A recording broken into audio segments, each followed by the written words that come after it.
కారణం అనేది అదే ఇప్పుడే మనం ఆయన ప్రెస్ మీట్ ఢిల్లీ నుంచి కూడా రాజీనామా చేసిన తర్వాత కూడా ఇవ్వడం జరిగింది. ఆయన పూర్తిగా వ్యక్తిగతం అని చెప్తా ఉన్నారు. ఏదైనా సరే పార్టీ శ్రేణులంతా కూడా విస్మయంగా ఈరోజు ఈ యొక్క నిర్ణయం మీద అందరం కూడా చాలా బాధగా ఉంది. ఎందుకంటే ఈ తరుణంలో పార్టీ అపోజిషన్లో ఉన్నప్పుడు కష్టకాలంలో పోరాటం చేసి పార్టీ కోసం నిలబడి పోరాటం చేయాల్సిన వ్యక్తులు ఇప్పుడు రాజీనామా చేయటం అనేది మంచి పద్ధతి కాదు. దాన్ని తీవ్రంగా మేమందరం కూడా విస్మయానికి గురయ్యామని చెప్పి తెలియజేస్తున్నాం.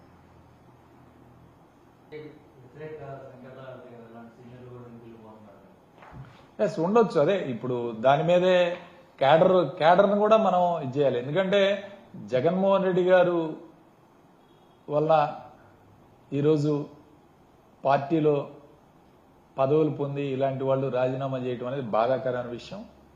దీన్ని ఖచ్చితంగా క్యాడర్ కూడా సమన్వయం చేసుకుని ఇంకా చాలా సమయం ఉంది కాబట్టి భవిష్యత్తులో ఏం జరుగుతుందో ఆలోచిద్దాం, చూద్దాం. దాన్ని బట్టి ముందుకు వెళ్లే కార్యక్రమం కూడా చేస్తాం.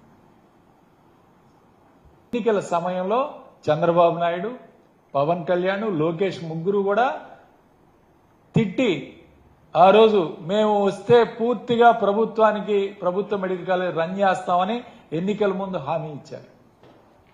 ఇదే మెడికల్ కాలేజ్ పరిస్థితి. మరి ఈ రోజు ఏమైంది హామీ అని చంద్రబాబు నాయుడు అడుగుతాం. ఎప్పుడు అంతే, ఎన్నికల ముందు ప్రజలకి హామీలు ఇస్తాడు, ఎన్నికలు అయిపోయిన తర్వాత వాటన్నిటినీ కూడా మర్చిపోయాడు. అసలు వాటి గురించి మాట్లాడే ఇది కూడా అవకాశం కూడా ఇవ్వడు చంద్రబాబు నాయుడు. అలాంటి దుర్మార్గ పరిపాలన చేస్తున్నాడు వాడు.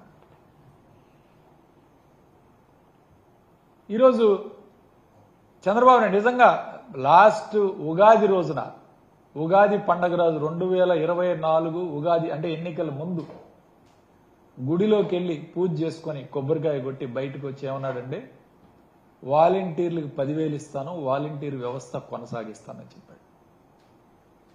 ఈరోజు ఏమంటున్నాడు, బిడ్డ అసలు పుట్టందే పేరు ఎట్టు పెడతామని చెప్తా ఉన్నారు. అంటే ఉగాది రోజున పండగ రోజు ఇచ్చిన మాటకు కూడా ఇతను ఎప్పుడు కూడా కట్టుబడలేడు. అలానే ఈరోజు ప్రైవేట్ మెడికల్ కాలేజ్ విషయంలో కూడా, ప్రభుత్వ మెడికల్ కాలేజ్ విషయంలో కూడా ఇదే మోసం చేస్తున్నాడు ప్రజల్ని. ఎవరు కట్టుబడి ఎవరు లాభ పొందుతారు? ఈరోజు చంద్రబాబు నాయుడు అనుమానులు లబ్ధి పొందుతారు. వాళ్ళందరికీ మెడికల్ కాలేజ్ ఇస్తే వాళ్ళు బాగా డబ్బులు సంపాదించుకొని రేపు మీ పార్టీకి ఫండ్స్ ఇవ్వటం కానీ పార్టీలో ఉన్న వ్యక్తులకి ఈరోజు మేలు చేసే కార్యక్రమం చేస్తారు తప్ప ఒక పేద విద్యార్థికి న్యాయం జరుగుతుందా? మాకు తెలుసు, మేము ఎంబీబీఎస్ సీట్ రావాలంటే మేము చదువుకునేటప్పుడు 500 ర్యాంకు లోపు వస్తేనే జనరల్ కేటగిరీలో సీట్ వచ్చేది ఈ రాష్ట్రంలో. అటువంటిది ఇవాళ 2450 జనరల్ సీట్లు ఇవాళ కోల్పోతున్నాం, ఎంబీబీఎస్ సీట్లు.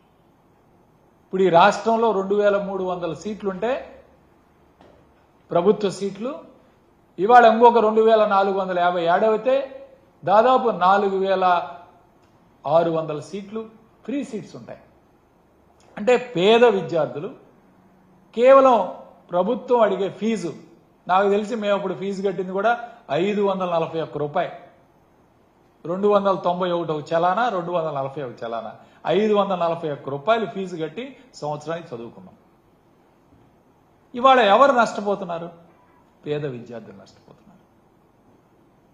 వీళ్ళలో కనీసం 50% సీట్లు వేసుకున్నా, ఏది 2400లో 1225 సీట్లు మనం పేద విద్యార్థులకు కేటాయించాలి. ఇవాళ ఎంతమంది ఇబ్బంది పడుతున్నారు? వైద్య విద్య కోసం కర్ణాటక వెళ్తున్నారు, మహారాష్ట్ర ఇతర రాష్ట్రాలకు వెళ్తున్నారు, ఇతర దేశాలకు వెళ్తున్నారు. డబ్బులు లక్షల్లో ఖర్చు పెట్టి ఇవాళ చదివి ఫిలిప్పైన్స్ లో ఒక్కొక్క విద్యార్థి 30 లక్షల నుంచి 40 లక్షలు ఖర్చు పెడుతున్నాడు. ఇవాళ ఎంతమంది విద్యార్థులు బయటికి వెళ్లి చదువుకుంటుంటే మీరు ఈ రాష్ట్రంలో ప్రభుత్వమే భూములు ఇచ్చి ప్రభుత్వమే డబ్బులు ఖర్చు పెట్టి ఇవాళ 16,000 కోట్ల ఖర్చుతో మెడికల్ కాలేజ్ ప్రారంభిస్తే ఎందుకు మీరు ప్రైవేటీకరణ చేస్తున్నారు? ప్రభుత్వం భూమి ఇచ్చింది, ప్రభుత్వం ఇవాళ భూమికి కూడా డబ్బులు చెల్లించింది, ప్రభుత్వమే కన్స్ట్రక్షన్ చేస్తుంది. ఇలాంటి కన్స్ట్రక్షన్ చేపించి అన్ని రెడీగా ఉంటే వడ్డించిన ఇస్తర్లు అన్ని పెట్టిస్తే దానిలో నీళ్లు పోస్తున్నాడు చంద్రబాబు నాయుడు. నీళ్లు పోసి పేదవాళ్ళని వాళ్ళు తినేయకుండా చేస్తున్నాడు. ఇది చాలా దారుణమైన అంశం. ఆల్రెడీ 5 మెడికల్ కాలేజీలు ఇవాళ జగన్మోహన్ రెడ్డి గారు ఆయన హయాంలోనే ప్రారంభించడం జరిగింది. ఇవాళ కొత్తగా మాకు సీట్లు వద్దని రాశారు, పూర్తయిన మెడికల్ కాలేజీలు వద్దని రాశారు, ఎన్ఎంసీకి లెటర్ రాశారు. ఇవాళ కొత్తగా సీట్లు పేద విద్యార్థులు ఇవాళ ప్రతి సంవత్సరం కూడా దాదాపు 1250 మంది పేద విద్యార్థులు ఇవాళ నష్టపోతున్నారు. ఎందుకు ఎంత దుర్మార్గమైన చర్య చేస్తున్నాడు? నేను ఒకటే అడుగుతున్నాను. 1,10,000 కోట్లు ఇప్పటికే అప్పు చేశారు మీరు. కేంద్రం నిన్న మొన్న ప్రకటించింది 3 లక్షల కోట్లు ఆల్రెడీ ఆంధ్రప్రదేశ్కి ఇచ్చానని. మొత్తం 4 లక్షల కోట్లు మీరు తీసుకొచ్చారు ఈ 7 నెలల్లో. మీ లెక్క ప్రకారం అప్పులు కానీ ఏవైనా. ఇందులో ఎంతండి? 16,000 కోట్లు. అంటే మెడికల్ కాలేజీకి కావాల్సింది 16,000 కోట్లు. 16,000 కోట్లు కూడా జగన్మోహన్ రెడ్డి గారు కొంత ఖర్చు పెట్టారు. 1%, 2% చాలు.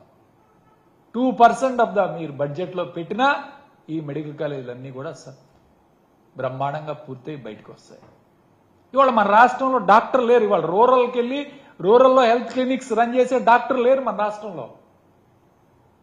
అలాంటి అవకాశం కోల్పోతున్నాయి. ఇవాళ మన డాక్టర్లు మనం చదివించుకుంటే రేపు రూరల్ ఏరియాలో కూడా డాక్టర్లు చదువుకోవడానికి పనిచేయడానికి అవకాశం ఉంటుంది.